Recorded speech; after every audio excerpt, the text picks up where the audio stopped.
तनी तनी छुए देना गोरे गोरे गाल गे, दूर किया हट छही हमारा से माल गे। लाल होठा लाली में तू लगे छी बवाल गे, किया एते करे छही हमरा से सवाल गे। पीके छही टूल रे रहे तनी कूल रे,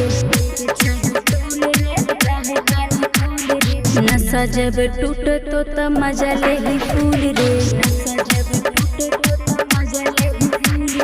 तनी तनी छुए देना गोरे गोरे गाल गे, दूर किया हट छही हमारा से माल गे। लाल होठा लाली में तू लगे छी बवाल गे, किया एते करे छही हमरा से सवाल गे। पीके छही टूल रे रहे तनी कूल रे, नशा जब टूट तो मजा ले ही फूल रे।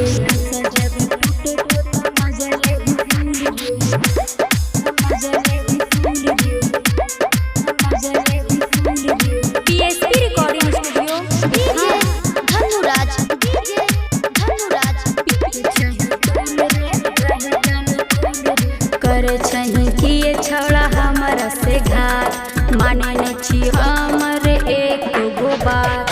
करे छही जान किया हमारा तू माना, साटे दही बाजा आए चलतो नहीं बहाना। पीके छही टूल रे रहे तनी कूल रे,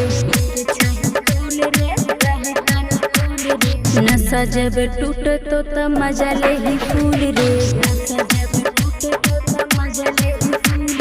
करे छही किए छौड़ा हमरा से घात, माने न छी हमर एक गो बात। करे छही जान किया हमारा तू माना, साटे दही बाजा आए चलतो नहीं बहाना। पीके छही टूल रे रहे तनी कूल रे, नशा जब टूट तो मजा ले ही फूल रे।